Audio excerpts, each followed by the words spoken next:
If you ever thought about attending a coding bootcamp school, you might have heard about income share agreements. Income share agreements. Income share agreements. An income share agreement. A lot of well-known bootcamps have adopted income share agreements as an alternative way to pay for education. Today I want to talk about income share agreements. We're going to go over what it is, the structure of the ISA, and crunch some numbers to see if it makes sense for you. If you're not sure what an income share agreement is, it is a financial structure in which an individual or an organization provides something of value to a recipient who, in exchange, agrees to pay back a percentage of their income for a fixed number of years. What? Bro, what are you talking about, man? In short, you don't pay for the school until you get a job. So how does this apply to coding bootcamp schools right now? Rather than paying an upfront cost of $10,000 to $15,000 for a coding bootcamp school, a student can defer tuition until he or she gets a job. Although many schools do this now, I'm going to be using the Lambda School ISA structure to detail how this works. I want to mention that this is not a bash on Lambda School. If anything, I really appreciate how transparent they are about their ISA structure. I know some other coding bootcamps do them, but finding the ISA structure and how it actually works is a little bit hard to find. So thank you, Lambda School, for just being so open and transparent about it. With that being said, let's go over the Lambda School ISA structure and get into the nitty-gritty details. When you graduate from Lambda School, they're going to be taking 17% of your yearly income for 2 years. The minimum salary for an ISA to trigger will be $50,000 a year, and the max amount of money they're going to take from the ISA will be $30,000. In other words, the maximum amount of money that you have to pay Lambda School will be $30,000, and the minimum will be around $8,000 if you're making $50,000 a year for 2 years. If that was a bit confusing to you, don't worry about it. We're going to go over the math in a few minutes, but I do want to say that inherently, I do not believe that ISAs are bad. It is a way for students to not have to worry about a huge upfront cost and make that financial risk when attending a coding bootcamp school. But the one thing I do want to mention is that ISAs does not mean it's free.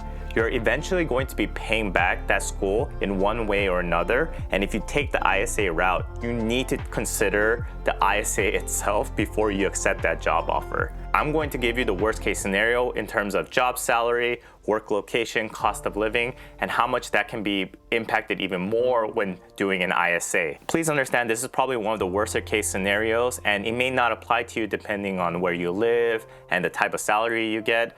But based on the criteria of the ISA, it is still a possibility. So without further ado, let's just crunch the numbers and see what happens. Before I share the numbers, I got all of the data from pretty reputable sources, and I'll add them in the description below. Imagine if you accepted a job offer in New York City with a salary of $50,000. What does that equate to per paycheck? The gross paycheck, which is your salary before taxes, is going to be around $2,083. And that number is very important because that will be the number that your 70% of your ISA will be compared to. In New York City, we have the unfortunate luck of having all three: federal tax, state tax, and a city tax. So if you make a $50,000 salary, that tax will be around $535. So now the take-home salary per month, if you make $50,000, will be $3,096. That sounds like a lot, but let's go into the expenses. In New York City, the median cost for a one-bedroom apartment is $3,200. The bottom 25% is $2,800, and the top 25% is $3,695. The reason why we're targeting a one-bedroom is because you're more likely than not going to be splitting a one-bedroom apartment with another person. So that means you're either going to be living in the living room or you're going to be living in the actual room itself, and possibly you're going to pay more. Let's take the bottom 25% of $2,800 and divide it by 2 to represent the amount of rent you will pay in New York City. So here, going back to our rent, we're gonna say $2,800 divided by 2. So that's about $1,400 that you're gonna be paying for rent.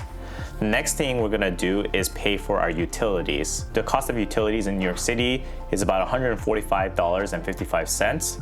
And the monthly cost of internet is about the same as the rest of the country. In New York, you'll pay about $62.77. So let's add these two numbers together and divide it by 2, assuming you have a roommate. In the utility section, I'm going to write $145.55 plus $62.77 divided by 2. So that's about $104.16 of utilities. The last thing is going to be groceries. According to a 2019 study, groceries in New York City usually cost about $471.34 a month per person. So let's add that number as well. In my Excel sheet, I'm gonna write $470 just flat, just to make it easier. And lastly, for transportation, if you do a unlimited transportation service, like unlimited subways, unlimited bus rides, it's gonna cost you about $120. Now let's just take the total sum of that. Your total monthly expenses before you even get to spend on your own is gonna cost you about $2,094.16. If you look at the leftover, without the ISA, per month you have about $1,000 to spend, and leftover without an ISA, you have about $250 that you get to spend per week. Keep in mind that this value right here and this value right here, I have not included the ISA amount yet, which we will do now. The ISA amount will be 17% of your gross paycheck times 2. So it's 0.17 times the gross paycheck times 2. The reason why we do times 2 is because we're going to be getting 2 paychecks per month. So now your leftover with an ISA is going to be $293.62 per month.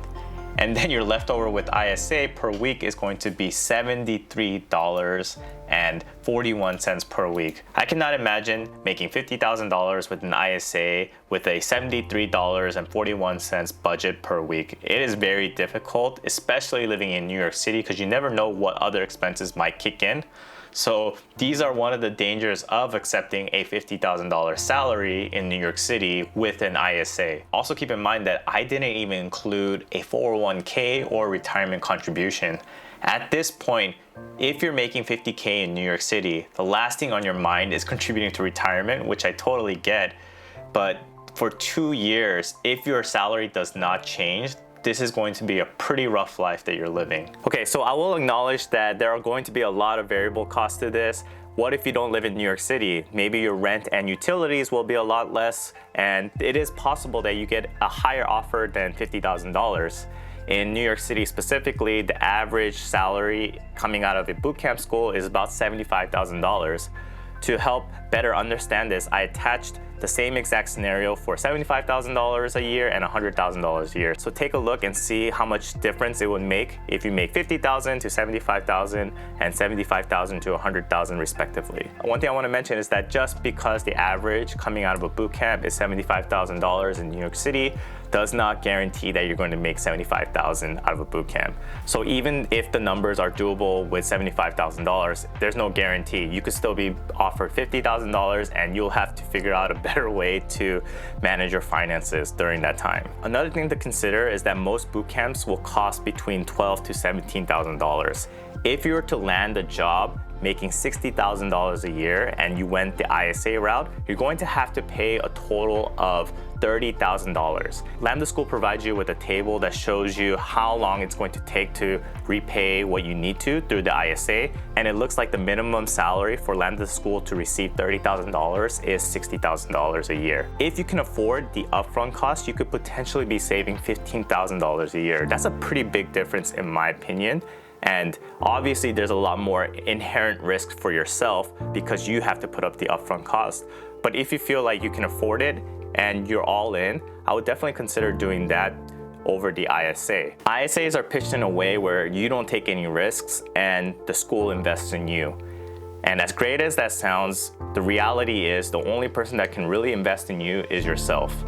And if you have the money to afford the school and pay $15,000, you should really consider that as an option, because $30,000 tuition versus a $15,000 tuition is such a big difference that it's very glaring to me that if you're willing to risk on yourself, it might be worth it because you'll save $10,000 to $15,000. So now that we've crunched all the numbers, what can we learn?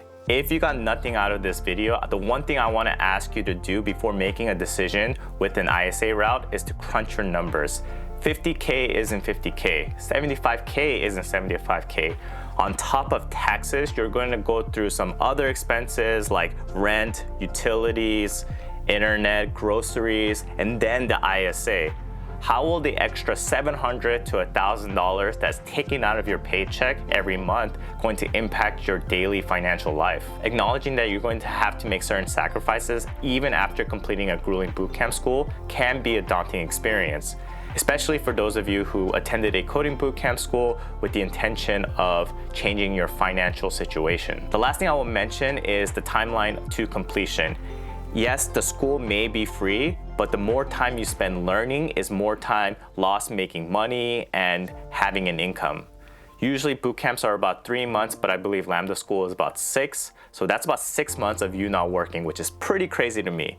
There's going to be opportunity costs, so definitely acknowledge that you're not going to be making money during those 6 months or 3 months or whatever boot camp you decide to do. Overall, I believe income share agreements is a viable option to attend a coding bootcamp school. If you do go that route, please take into consideration how much money is going to be coming out of your paycheck on a weekly, monthly, yearly basis. But if you're like me who lives in New York City, where everything is expensive, it's going to be very difficult living off $50,000 and doing an income share agreement. If you got a job offer coming out of a boot camp, congratulations. Getting that first job offer is honestly the hardest part of the process. Before accepting that job offer, if you've taken the ISA route, definitely crunch your numbers. I'm not necessarily saying that if someone offers you $50,000 that you don't take it. Some money is still better than no money, and especially if you've done a coding bootcamp school where you haven't worked for 3 to 6 months, I'm sure it's had a huge financial impact on your everyday life. So if you do take that job offer, it doesn't necessarily mean that you can't apply to any other jobs. Take that opportunity to learn, and at the same time, in parallel, also apply to other jobs that might give you a better salary. I hope that this gave you some insights about the potential pitfalls of income share agreements. If you like content like this, hit that like and subscribe, and I'll see you in the next video. Bye.